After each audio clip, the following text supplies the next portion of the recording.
ഹൃദയം സാഹിത്യോത്സവിന്റെ സദസ്സരെ നിങ്ങൾക്ക് എല്ലാവർക്കും നമ്മളെയും നാട്ടാരെയും സലാം. അസ്സലാമു അലൈക്കും.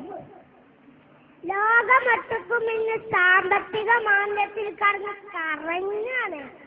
അമേരിക്ക അടക്കല്ല വലിയ കിബറന്മാരൊക്കെ പൊട്ടി പാളീസായി. കിബർ നടിച്ച അങ്ങനെ തന്നെ അവർക്ക് പറഞ്ഞൊരു കഥ ഉണ്ട്. ഈ സമയത്ത് അതിന് നല്ല പ്രസക്തി ഉണ്ടാവും. അത് ഞങ്ങൾക്ക് പറഞ്ഞതാണ്.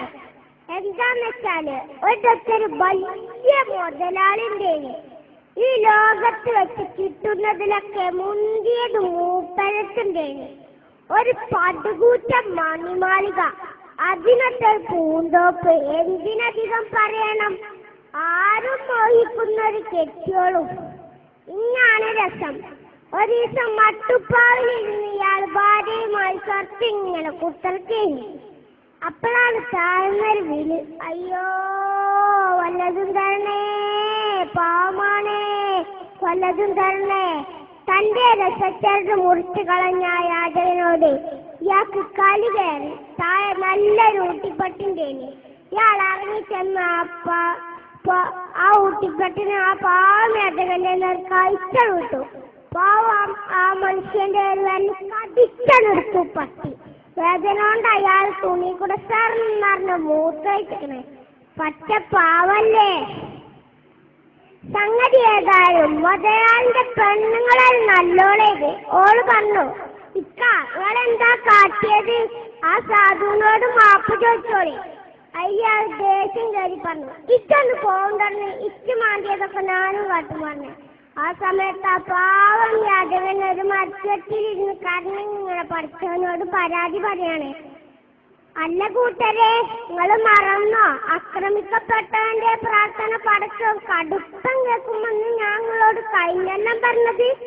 അതേമാതിരി ഇയാളെ തുണി പടച്ചവും കേട്ടു. പിന്നല്ലേ പുകില് ഇതൊക്കെ കേൾക്കണോ? ഈ മുത്തക്കബിറായ മുതലാളിക്ക് അസുഖം വന്നു. ചില്ലറ അസുഖമൊന്നല്ല, എല്ലാരും വെറുക്കുന്ന അസുഖം. ഏതായാലും കുറെ ചികിത്സിച്ചു നോക്കി, കോയി ഫായിദ നഹീ ഹേ. മാത്രല്ല ഇല്ല സ്വത്തൊക്കെ വിറ്റ് തൊലക്കുകയും ചെയ്തു. ഒടുക്കെ ആ വലിയ മാളികയും വിറ്റു. സ്നേഹനിധിയായ ഭാര്യ അല്ലാത്ത എല്ലാവരും മൂപ്പരെ ഒഴിവാക്കി. ആ പെണ്ണ് ഇപ്പത്തെ ചെറ്റക്കുടിലിൽ അയാളെ പരിപാലിച്ചു. പക്ഷെ ഓളെ കുടിക്കാർ വന്നോളെ ബലമായി കൊണ്ടുപോയി. കുറച്ചു കാലങ്ങൾക്ക് ശേഷം ഓളെ വേറെ കെട്ടിക്കുകയും ചെയ്തു. മാപ്പിളന്റോർക്ക് ചെന്നപ്പോഴല്ലേ സംഗതി അറിയുന്നു. മൂപ്പരാൾ വെല്ല് മുന്നിക്കണ്.